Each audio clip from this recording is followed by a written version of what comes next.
Welcome back to official Akhtar Rahman sir YouTube channel. एका नवीन व्हिडिओमध्ये आपले पुन्हा एकदा स्वागत आहे मित्रांनो. महाराष्ट्र शिक्षक पात्रता परीक्षा महाटेट 2026 पेपर 1 आणि पेपर 2 साठी समाजशास्त्र विषयाचे काही इम्पॉर्टंट आणि सिलेक्टेड प्रश्न आजच्या या व्हिडिओच्या माध्यमातून आपण पाहणार आहोत मित्रांनो. व्हिडिओ क्रमांक 7 आपण आज पाहणार आहोत.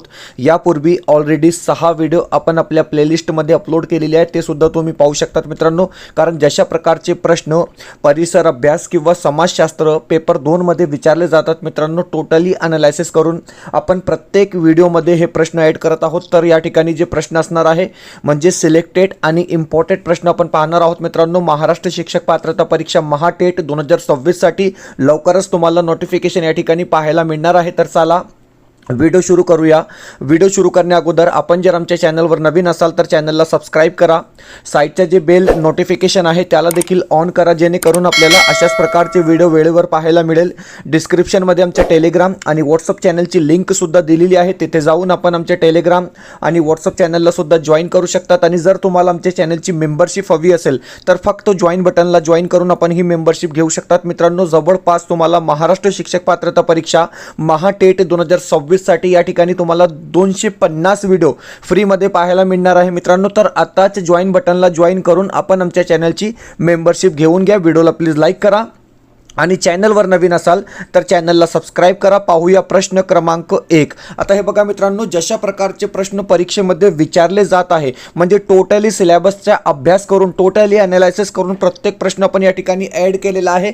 पहिला जे प्रश्न आहे ते अशा प्रकारे आहे की सायजीराव गायकवाड डॅश डॅशचे शासक होते. अशा प्रकारे हा प्रश्न आहे. आपल्याला 4 ऑप्शन्स दिलेले आहे: सातारा, सांगली, कोल्हापूर किंवा बडोदा. आणि प्रश्न विचारलेला आहे की सायजीराव गायकवाड हे डॅश डॅशचे शासक होते. तर हे बघा, पर्याय जे 4 असेल, ऑप्शन जे 4 डी दिलेला आहे बडोदा आपला या ठिकाणी बरोबर उत्तर असणार आहे मित्रांनो. स्पष्टीकरण दिलेलं आहे, माहिती दिलेली आहे, संपूर्ण माहिती या ठिकाणी आपण ॲड केलेली आहे. तुम्ही पाहू शकतात की महाराजाच्या सायजीराव गायकवाड तिसरे म्हणजे 1875 ते 1939 हे बडोदा संस्थानाचे अत्यंत पुरोगामी, प्रजाहित दक्ष आणि दूरदृष्टी असलेले शासक होते. त्यांनी शिक्षण, सामाजिक सुधारणा आणि औद्योगिक विकासाला प्राधान्य देऊन बडोद्याला एक आधुनिक राज्य बनवले. शिक्षण सक्तीचे करणे, अस्पृश्यता निवारण आणि डॉक्टर बाबासाहेब आंबेडकरांच्या उच्च शिक्षणासाठी मदत करणे या कार्यासाठी ते विशेष प्रसिद्ध होते. या संदर्भात आणखी माहिती या ठिकाणी दिलेली आहे मित्रांनो. तुम्ही पाहू शकतात, कारण प्रश्न जे आहेत ते बदलून बदलून विचारले जातात. प्रश्न तेच असतात, फक्त मेथड या ठिकाणी काय आहे मित्रांनो चेंज केली जाते. आता दुसरा प्रश्न, प्रश्न क्रमांक 2. आता दुसरा जे प्रश्न आहे सोपा प्रश्न आहे आणि खूप इम्पॉर्टंट हा प्रश्न आहे मित्रांनो. सीटेट आणि TET मध्ये वारंवार हा प्रश्न पेपर 1 आणि पेपर 2 मध्ये विचारला जात आहे की जगातील जे सर्वोच्च पर्वतरांग आहे ती कोणती आहे. अशा प्रकारे हा प्रश्न आपल्याला विचारलेला आहे. 4 ऑप्शन्स दिलेले आहे: रॉकी पर्वत, ॲप्लेशियन, हिमालय किंवा ऑर्डिज. अशा प्रकारे आपल्याला 4 ऑप्शन्स दिलेले आहे. आणि पर्याय जे 3 असेल, ऑप्शन जे 3 असेल हिमालय पर्वत या ठिकाणी आपला बरोबर उत्तर असणार आहे. कारण की जगातील जे सर्वोच्च पर्वतरांग आहे ती हिमालय पर्वतरांग आहे. ऑप्शन जे सी दिलेला आहे, पर्याय जे सी दिलेला आहे मित्रांनो, ते आपला योग्य उत्तर राहणार आहे. माहिती दिलेली आहे की हिमालय ही जगातील सर्वोच्च पर्वतरांग आहे. जगातील सर्वोच्च शिखर माउंट एव्हरेस्ट याच रांगेत स्थित आहे आणि त्याची म्हणजे उंची मीटर वगैरे सुद्धा या ठिकाणी दिलेली आहे, ते सुद्धा तुम्ही पाहू शकतात. पुढचा जे प्रश्न आहे प्रश्न क्रमांक 3. तिसरा जे प्रश्न आहे, प्रश्न विचारलेला आहे की स्वतःच्या बुद्धीवर विश्वास ठेवा, केवळ इतर कोणी सांगतो म्हणून विसंबून राहू नका असे लोकांना कोणी सांगितले. अशा प्रकारे या ठिकाणी प्रश्न विचारलेला आहे. PYQ हा प्रश्न आहे मित्रांनो, कारण की मिक्स PYQ प्रश्न आपण या ठिकाणी पाहत आहोत. कारण एक एक प्रश्न जे असणार आहे ते इम्पॉर्टंट आहे. तुम्ही 2024 ची प्रश्नपत्रिका पाहून घ्या, 2025 ची प्रश्नपत्रिका पाहून घ्या मित्रांनो. जवळपास 20 प्रश्न समाजशास्त्रामध्ये रिपीट झालेले आहे. म्हणजे पूर्वीच्या परीक्षेमध्ये जे मेन टॉपिक विचारले गेले होते तेच प्रश्न 2024 आणि 2025च्या परीक्षेमध्ये रिपीट झालेले आहे. प्रश्न आहे की स्वतःच्या बुद्धीवर विश्वास ठेवा, केवळ इतर कोणी सांगतो म्हणून विसंबून राहू नका असे लोकांनी कोणी सांगितले. अशा प्रकारे हा प्रश्न आहे. आपल्याला ऑप्शन्स दिलेले आहे, रॉजर बेकन, डांटे, शेक्सपियर किंवा गॅलिलिओ. अशा प्रकारे आपल्याला 4 ऑप्शन्स दिलेले आहे आणि पर्याय जे एक असेल, ऑप्शन जे एक दिलेला आहे रॉजर बेकन, आपला या ठिकाणी बरोबर उत्तर असणार आहे मित्रांनो. ऑप्शन जे एक असेल ते आपला राईट आन्सर या ठिकाणी राहणार आहे. पुढचा जे प्रश्न आहे प्रश्न क्रमांक 4. चौथा जे प्रश्न दिलेला आहे, प्रश्न अशा प्रकारे दिलेला आहे की इंदिरा गांधी कालवा डॅश डॅश राज्याच्या वायव्य भागात आहे. अशा प्रकारे हा प्रश्न आहे. आपल्याला 4 ऑप्शन्स दिलेले आहे. नेमका प्रश्न आहे की इंदिरा गांधी कालवा म्हणजे झील हे कोणत्या ठिकाणी आहे. अशा प्रकारे आपल्याला प्रश्न विचारलेला आहे. गुजरात, राजस्थान, उत्तर प्रदेश किंवा मध्य प्रदेश. अशा प्रकारे आपल्याला 4 ऑप्शन्स दिलेले आहे आणि ऑप्शन जे 2 असेल, पर्याय जे 2 राजस्थान दिलेला आहे ते आपला बरोबर उत्तर राहणार आहे. ऑप्शन जे 2 असेल मित्रांनो ते आपला योग्य उत्तर असणार आहे. पुढचा जे प्रश्न आहे परीक्षेमध्ये 3 वेळा हा प्रश्न विचारला गेलेला प्रश्न आहे. सीटेट मध्ये सुद्धा 3 वेळा हा प्रश्न परीक्षेत विचारला गेलेला प्रश्न आहे. आपल्याला 4 हे बघा प्रश्न काय आहे. प्रश्न विचारलेला आहे की सुएज कालवा म्हणजे स्वेज नेहर, आपण हिंदीमध्ये याला स्वेज नेहर म्हणतो, मार्ग अतिशय महत्त्वाचा आहे. कारण आता हे बघा सुएज जे कालवा आहे हे मार्ग अतिशय महत्त्वाचे आहे. याचे कारण काय. अशा प्रकारे हा प्रश्न आहे. तर हे बघा तो समुद्र सपाटीवर आहे. ऑप्शन 2 तो मुंबई व लंडनला जोडतो. ऑप्शन 3 वेळ व अंतर वाचते किंवा ऑप्शन 4 हा खाजगी कालवा आहे. तर हे बघा सुएज कालवा संदर्भात या ठिकाणी 4 ऑप्शन्स दिलेले आहे आणि ऑप्शन जे 3 असेल, पर्याय जे सी दिलेला आहे की यामुळे वेळ व अंतर वाचते, आपला या ठिकाणी योग्य उत्तर राहणार आहे. म्हणजे ऑप्शन जे सी असेल ते आपला बरोबर उत्तर या ठिकाणी असणार आहे मित्रांनो. पुढचा जे प्रश्न आहे प्रश्न क्रमांक 6. 6वा जे प्रश्न आहे प्रश्न विचारलेला आहे की 1948 साली वास्को द गामा भारतात कालिकत बंदरात पोहोचला. हे बघा पहिला प्रश्न हे तयार होतो की वास्को द गामा भारतात कोणत्या बंदरात पोहोचला, तर कालिकत बंदरात पोहोचला. कोणत्या साली पोहोचला, तर 1948 साली. त्यावेळी त्याने कोणत्या राजाकडून व्यापारी सवलत मिळवली. अशा प्रकारे 3 प्रश्न तयार होतात मित्रांनो. आपल्याला 4 ऑप्शन्स दिलेले आहे. आता हे बघा 1948 साली वास्को द गामा भारतात जेव्हा पोहोचला त्यावेळी त्यांनी कोणत्या राजाकडून व्यापारी सवलत मिळवली. अशा प्रकारे हा प्रश्न आहे. आपल्याला ऑप्शन्स दिलेले आहे हुमायून, झामोरीन, शेरशाह सूरी किंवा दारा शिकोह. अशा प्रकारे 4 ऑप्शन्स दिलेले आहे आणि पर्याय जे 2 असेल झामोरीन राजा आपलं या ठिकाणी बरोबर उत्तर राहणार आहे.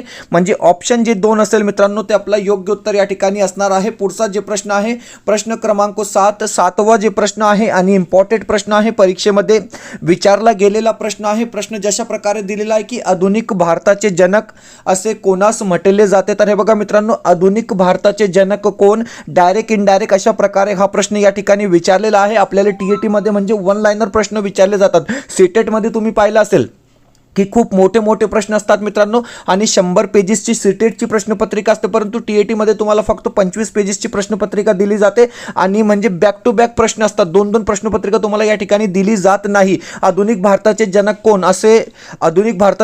कोण अशा प्रकारे हा प्रश्न आहे. लोकमान्य टिळक, महात्मा ज्योतिबा फुले, जगन्नाथ शंकर सेठ किंवा राजा राम मोहन राय. अशा प्रकारे 4 ऑप्शन्स दिलेले आहे आणि पर्याय जे डी असेल, ऑप्शन जे डी राजा राम मोहन राय आपला या ठिकाणी बरोबर उत्तर राहणार आहे. ऑप्शन जे डी असेल ते आपला योग्य उत्तर या ठिकाणी असणार आहे मित्रांनो. पुढचा जे प्रश्न आहे प्रश्न क्रमांक 8.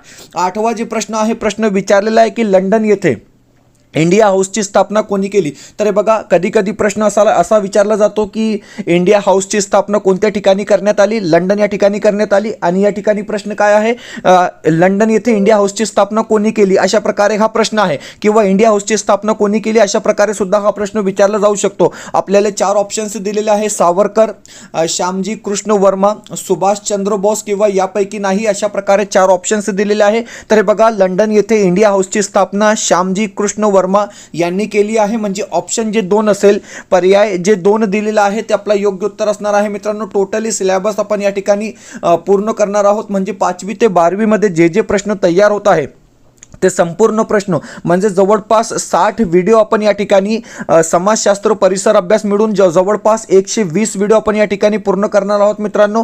तर चॅनलला जॉईन करून तुम्ही मेंबरशिप घेऊन घ्या, कारण या ठिकाणी तुम्हाला मेंबरशिप घेणे अनिवार्य आहे मित्रांनो. कारण जशा प्रकारचे प्रश्न आपण प्रत्येक व्हिडिओमध्ये आणत आहोत तुम्ही पाहून घ्या, एकही बोगस प्रश्न आपल्या व्हिडिओमध्ये तुम्हाला पाहायला मिळणार नाही मित्रांनो. टोटली अनालायसिस करून, टोटली ऑब्झर्वेशन करून तुमच्यासाठी हे प्रश्न एकत्रित केले जात आहेत. प्रश्न आहे की वैदिक काळातील लोकांचा प्रमुख व्यवसाय कोणता होता. अशा प्रकारे हा सोपा प्रश्न विचारलेला आहे. आपल्याला 4 ऑप्शन्स दिलेले आहे: व्यापार, मासेमारी, कुक्कुटपालन किंवा शेती. तर हे बघा, शेती आपला या ठिकाणी योग्य उत्तर राहणार आहे, कारण वैदिक काळातील लोकांचा जे प्रमुख व्यवसाय होता तो शेती होता, म्हणजे ऑप्शन जे डी असेल. पर्याय जे 4 दिलेला आहे मित्रांनो ते आपला बरोबर उत्तर राहणार आहे. पुढचा जे प्रश्न आहे प्रश्न क्रमांक 10वा जे प्रश्न आहे ते अशा प्रकारे दिलेला आहे की वर्धमान महावीरांचे जन्मस्थान कोणते. आता हे बघा मित्रांनो, वर्धमान महावीराचे जे जन्मस्थान आहे ते कोणते आहे, अशा प्रकारे प्रश्न विचारलेला आहे. आपल्याला 4 ऑप्शन्स दिलेले आहे: कुंडग्राम, बोधगया, सारनाथ किंवा मध्य प्रांत. अशा प्रकारे आपल्याला 4 ऑप्शन्स दिलेले आहे आणि ऑप्शन जे 1 असेल कुंडग्राम आपला या ठिकाणी योग्य उत्तर राहणार आहे. म्हणजे पर्याय जे 1 दिलेला आहे ते आपला योग्य उत्तर असणार आहे मित्रांनो. व्हिडिओ आवडत असेल तर प्लीज व्हिडिओला लाईक करा. आपण जर आमच्या चॅनलवर नवीन असाल तर चॅनलला सबस्क्राईब करा. डिस्क्रिप्शनमध्ये आमच्या टेलिग्राम आणि व्हॉट्सअप चॅनलची लिंकसुद्धा दिलेली आहे, तिथे जाऊन अपन आमच्या टेलीग्राम आणि व्हाट्सअप चैनल सुद्धा ज्वाइन करू शकतात. और दोस्तों, अगर आप हमारे चैनल की मेंबरशिप हासिल करना चाहते हो तो सिंपली ज्वाइन बटन को ज्वाइन कर क्या है आप हमारे चैनल की मेंबरशिप हासिल कर सकते हैं, जिससे क्या है दोस्तों आपको 250 वीडियो जो है बिल्कुल फ्री में यहाँ से देखने के लिए मिलेंगे.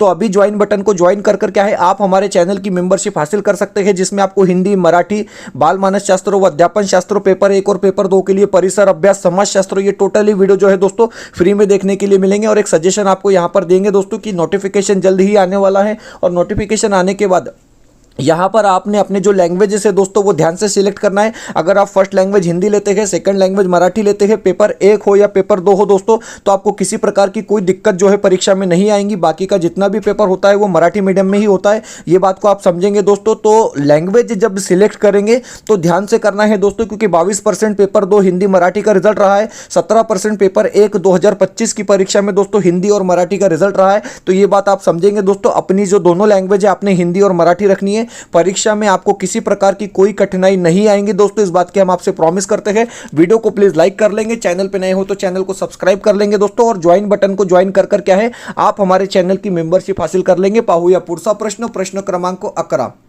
आता प्रश्न 11 काय दिलेला आहे बघा. प्रश्न क्रमांक 11 दिलेला आहे की भारतात हडप्पा वसाहतीतील डॅश डॅश लिपीतील मजकूर असलेल्या विटा सापडल्या आहेत.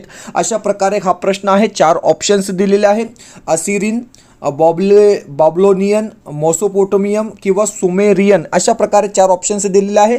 पर्याय जे डी असेल, ऑप्शन जे डी सुमेरियन आपला या ठिकाणी योग्य उत्तर राहणार आहे. ऑप्शन जे डी असेल ते आपला बरोबर उत्तर असणार आहे. पुढचा जे प्रश्न आहे प्रश्न क्रमांक 12वा जे प्रश्न दिलेला आहे, 1 मिनिट. प्रश्न अशा प्रकारे आहे की चंद्राच्या पृथ्वीभोवती प्रदक्षिणा घालण्याचा मार्ग डॅश डॅश. अशा प्रकारे हा प्रश्न आहे. आपल्याला 4 ऑप्शन्स दिलेले आहे. सोपा प्रश्न आहे, PYQ आहे की चंद्राच्या पृथ्वीभोवती प्रदक्षिणा घालण्याचा मार्ग कसा असतो. तर हे बघा, गोलाकार, लंब वर्तुळाकार, उभ्या दिशेत किंवा आडव्या दिशेत. अशा प्रकारे 4 ऑप्शन्स दिलेले आहे.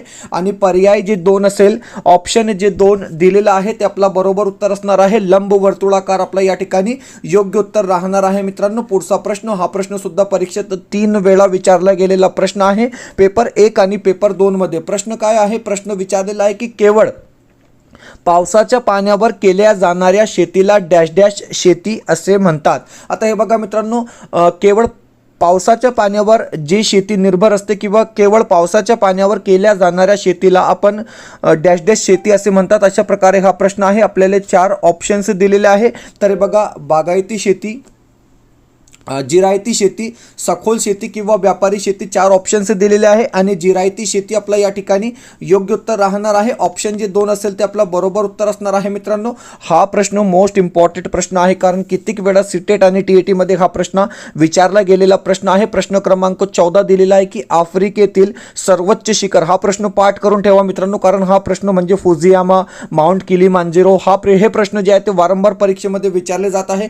प्रश्न आहे की आफ्रिकेतील सर्वोच्च शिखर, कधी कधी विचारला जातो की आफ्रिकेतील जे टांझानिया आहे त्यातील सर्वोच्च शिखर कोणते, अशा प्रकारे हा प्रश्न आहे. माउंट केनिया, माउंट रुवेनोझोरी, मेरी की मेरू किंवा माउंट किलीमांजारो. तर हे बघा ऑप्शन जे डी असेल, पर्याय जे 4 माउंट किलीमांजारो दिलेला आहे ते आपला योग्य उत्तर राहणार आहे. ऑप्शन जे 4 असेल ते आपला बरोबर उत्तर असणार आहे.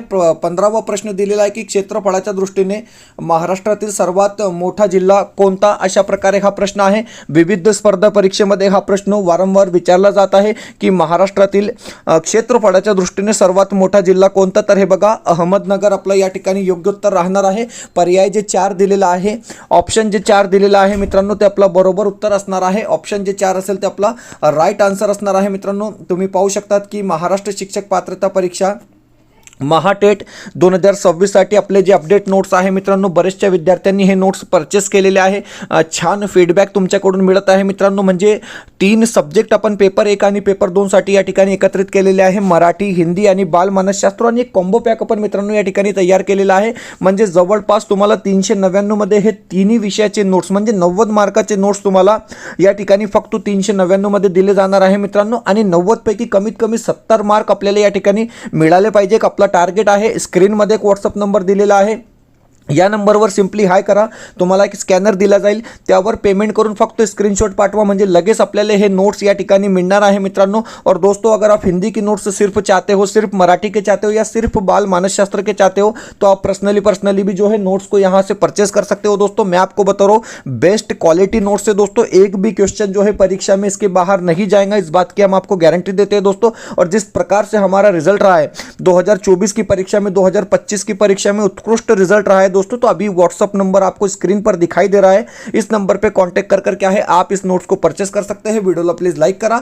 आणि चॅनलवर नवीन असाल तर चॅनलला सबस्क्राईब करा. प्रश्न क्रमांक 16वा जे प्रश्न आहे ते आपण महाराष्ट्र राज्य पाठ्यपुस्तकातून घेतलेला प्रश्न आहे की ज्या काळाचा इतिहास लिहिण्यासाठी लिखित पुरावा उपलब्ध होत नाही त्या काळास डॅश डॅश काळ असे म्हणतात. 4 ऑप्शन्स दिलेले आहे. ऐतिहासिक काळ, प्राचीन काळ, प्रागैतिहासिक काळ किंवा मध्ययुगीन काळ. तर हे बघा पर्याय जे 3 असेल, ऑप्शन जे 3 असेल मित्रांनो आपला या ठिकाणी बरोबर उत्तर राहणार आहे. प्रागैतिहासिक काळ आपला या ठिकाणी योग्य उत्तर असणार आहे. पुढचा जे प्रश्न आहे प्रश्न क्रमांक 17वा जे प्रश्न आहे, प्रश्न अशा प्रकारे विचारलेला आहे की ही जिल्हा परिषदेतील सर्वात महत्त्वाची समिती आहे. तर हे बघा मित्रांनो डॅश डॅश ही जिल्हा परिषदेतील सर्वात महत्त्वाची समिती आहे. अशा प्रकारे हा प्रश्न आहे. स्थायी समिती, वित्त समिती, शिक्षण समिती किंवा कृषी समिती, अशा प्रकारे 4 ऑप्शन्स दिलेले आहे. आणि पर्याय जे 1 असेल, स्थायी समिती ही जिल्हा परिषदेतील सर्वात महत्त्वाची समिती असते.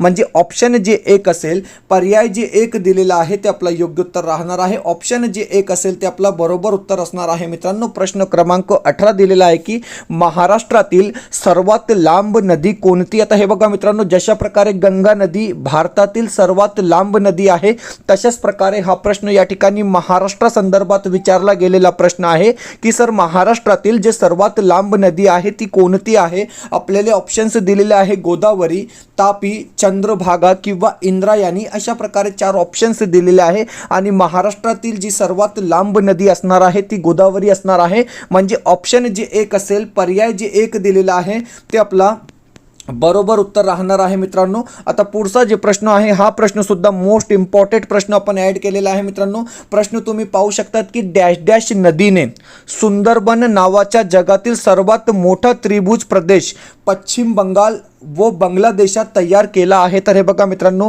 जगातील सर्वात मोठा जे त्रिभुज प्रदेश आहे ते आहे सुंदरबन, आणि कोणत्या ठिकाणी आहे तर पश्चिम बंगाल व बांगलादेशात आहे. लक्षात ठेवा मित्रांनो या ठिकाणी प्रश्न बदलून विचारलेला आहे. प्रश्न विचारलेला आहे की कोणत्या नदीने हे तयार केलेलं आहे. नदीने डॅश डॅश नदीने सुंदरबन नावाच्या जगातील सर्वात मोठा त्रिभुज प्रदेश आणि बंगाल व बांगलादेशात तयार केला आहे. तर गंगा नदीने हे तयार केलेलं आहे. म्हणजे ऑप्शन जे 3 असेल, पर्याय जे 3 दिलेलं आहे ते आपला योग्य उत्तर असणार आहे. ऑप्शन जे 3 असेल ते आपला राईट आन्सर या ठिकाणी राहणार आहे. प्रश्न क्रमांक 20 विचारलेला आहे की भारत हे एक सार्वभौम राष्ट्र आहे कारण. आता हे बघा मित्रांनो भारत हे एक सार्वभौम राष्ट्र आहे, याचे कारण काय. अशा प्रकारे प्रकारे प्रश्न विचारलेला आहे. आपल्याला 4 ऑप्शन्स दिलेले आहे आणि बरोबर उत्तर असणार आहे ऑप्शन 3. कारण भारत हे बाह्य नियंत्रण नसणारे व अंतर्गत क्षेत्रात सर्वश्रेष्ठ असलेले व स्वतंत्रपणे आपला कारभार करणारे राष्ट्र आहे. म्हणजे पर्याय जे 3 असेल, ऑप्शन जे 3 दिलेलं आहे ते आपलं योग्य उत्तर राहणार आहे. पर्याय जे 3 असेल मित्रांनो ते आपलं बरोबर उत्तर असणार आहे. तर अशा प्रकारे आपण मोस्ट इम्पॉर्टंट पेपर 1 आणि पेपर 2 समाजशास्त्र विषयासाठी काही इम्पॉर्टंट आणि सिलेक्टेड प्रश्न पाहिले आहोत मित्रांनो. आणि तुम्ही पाहू शकतात की Mahatet 2026 Marathi question set available आहे मित्रांनो. पेपर 1 साठी तुम्हाला या ठिकाणी 10 प्रश्नपत्रिका दिली जाणार आहे विथ आन्सर की, म्हणजे प्रत्येक प्रश्नपत्रिकेमध्ये तुम्हाला स्वतंत्र आन्सर की दिलेली आहे. आणि मराठी पेपर 2 साठी सुद्धा 10 प्रश्न आपण वेगळे तयार केलेले आहे मित्रांनो, डिफिकल्टी लेवल अनुसार. ओके, म्हणजे हे सुद्धा तुम्हाला विथ आन्सर की या ठिकाणी मिळणार आहे. आणि 20 प्रश्नपत्रिका तुम्हाला या ठिकाणी टोटल मिळणार आहे मित्रांनो. प्राइस आपण फक्त 199 ठेवलेला आहे. तुम्ही पेपर 1 साठी सुद्धा घेऊ शकतात, पेपर 2 साठी सुद्धा घेऊ शकतात किंवा दोन्ही पेपरसाठी सुद्धा घेऊ शकतात. व्हॉट्सअप नंबर दिलेला आहे, या नंबरवर व्हॉट्सअप करून तुम्ही हे परचेस करू शकता. सिम्पली हाय करा, स्कॅनर दिला जाईल, त्यावर पेमेंट करून स्क्रीनशॉट पाठवा, म्हणजे लगेच आपल्याला हे नोट्स या ठिकाणी मिळणार आहे मित्रांनो. इम्पॉर्टंट आणि सिलेक्टेड प्रश्नपत्रिका आपण या ठिकाणी तयार केलेली आहे. म्हणजे जशा प्रकारे तुमची महाराष्ट्र राज्य परीक्षा परिषदेतर्फे TATची परीक्षा घेतली जाते आहे मित्रांनो, आणि जशा प्रकारे त्या ठिकाणी प्रश्नपत्रिका तयार केली जात आहे मराठी विषयाची, तशाच प्रकारची प्रश्नपत्रिका आपण या ठिकाणी तयार केलेली आहे. व्हॉट्सअप नंबर दिलेला आहे, या नंबरवर कॉन्टॅक्ट करून तुम्ही हे परचेस करू शकतात. भेटूया पुढच्या व्हिडिओमध्ये काही नवीन प्रश्नांसोबत.